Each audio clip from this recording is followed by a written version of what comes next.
Hey guys, today's video is going to be completely different from the videos I've did previously. Today's video is about how I've learned to forgive so that I can forget. I started meditating again back in February, and I say again because it had been like 7 years, it's a long time. And since then, there have just been so many amazing things happening. I'm learning so much, applying what I've learned, and then I'm seeing major changes. And forgiveness is one of these things. So I wanted to share that with you today. But before I do that, I have a question, which I'm going to call my question of the week.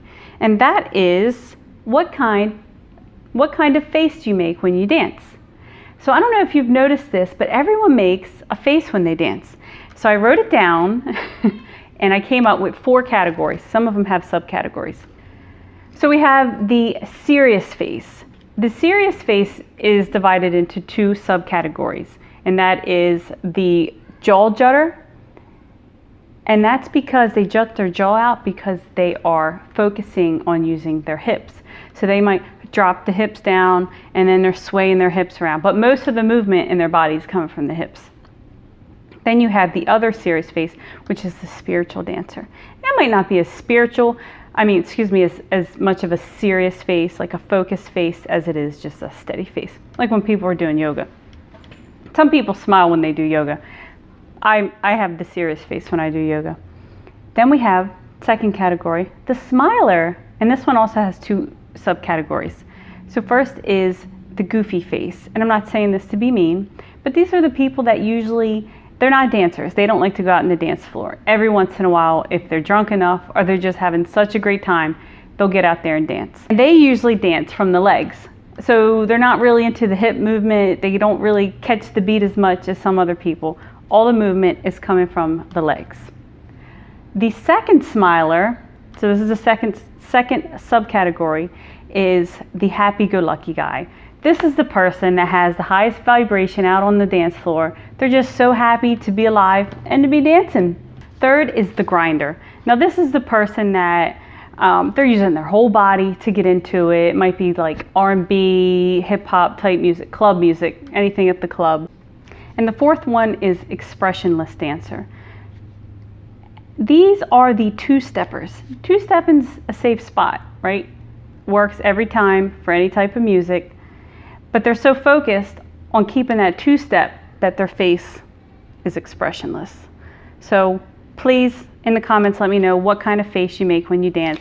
I just want to get to know everyone, and I will tell you what my face is, and that is, I think I do all of them actually, depends on what I'm dancing to.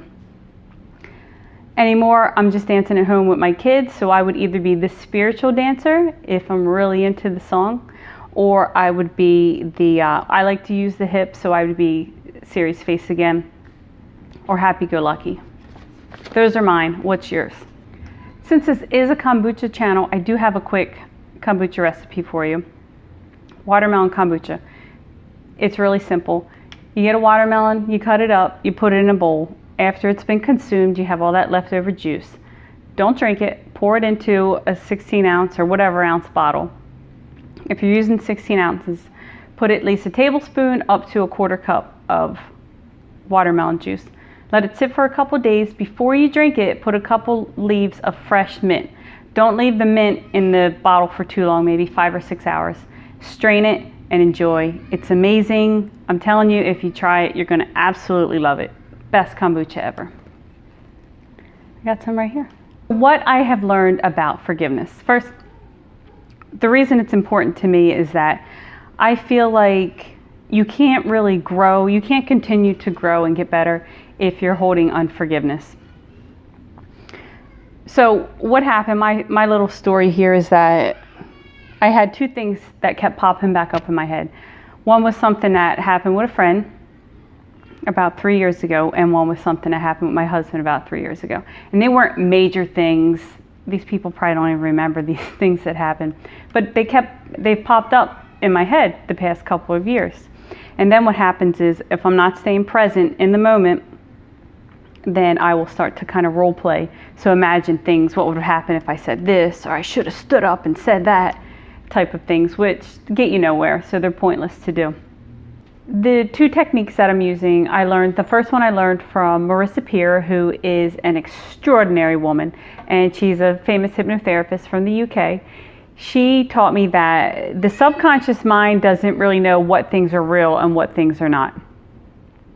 So to forgive, you would simply talk out loud as if the person was right in front of you and say everything that you've been wanting to say, everything that you kept bottled up inside that you couldn't say because you didn't want to hurt their feelings. Or in my case with my husband, it didn't really bother me until a little while later, and then I was like furious about it, but I didn't think it was fair to bring it up 6 months or a year later. And the same thing with my friend. What happened, I kind of understood her point. She was under a lot of stress, and I just felt like it wasn't her normal self, so that she acted under stress.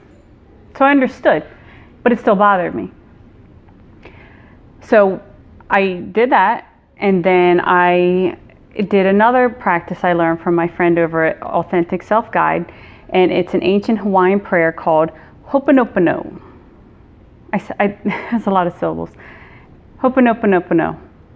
And that is, you say, I'm sorry, please forgive me, I love you, and thank you.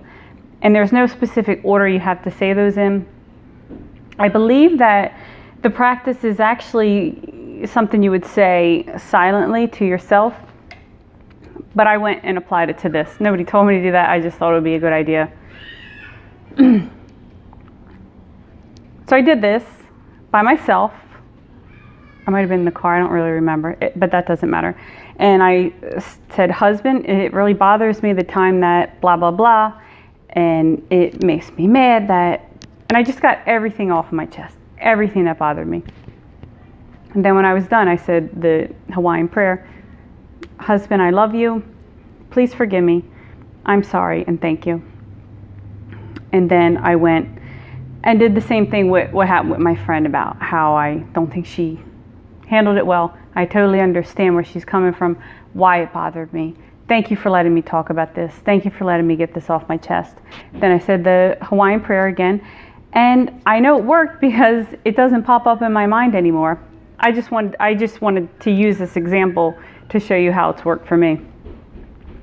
But it's incredible that these things don't bother me, and I'm so grateful that I learned these. I will link the videos and those YouTube channels down below. I also use this when I have to forgive myself. And I don't know about you, but that's the biggest thing I need to work on, is forgiving myself. Things that happened a long time ago or things that happened recently. So I'm actually practicing this pretty often. And when I do it with myself, I just look in the mirror and talk to myself. That is all I have for today. Thank you so much for listening. I appreciate your time. If you have anything that you practice or anything you do, then I would love to hear about them in the comments. I plan on doing more videos like this, and these are just going to be my experiences, what I've learned, how I've applied it, and how it's turned out for me. My next video, I think I'm going to talk about my experience with body dysmorphia. I also want to do a video on how I overcame binge eating, and I'm just going to keep letting them flow. So if you enjoyed this, please let me know in the comments if you think this was helpful at all, and if you think I should keep doing it. Thank you again, and have a great day, and I love you.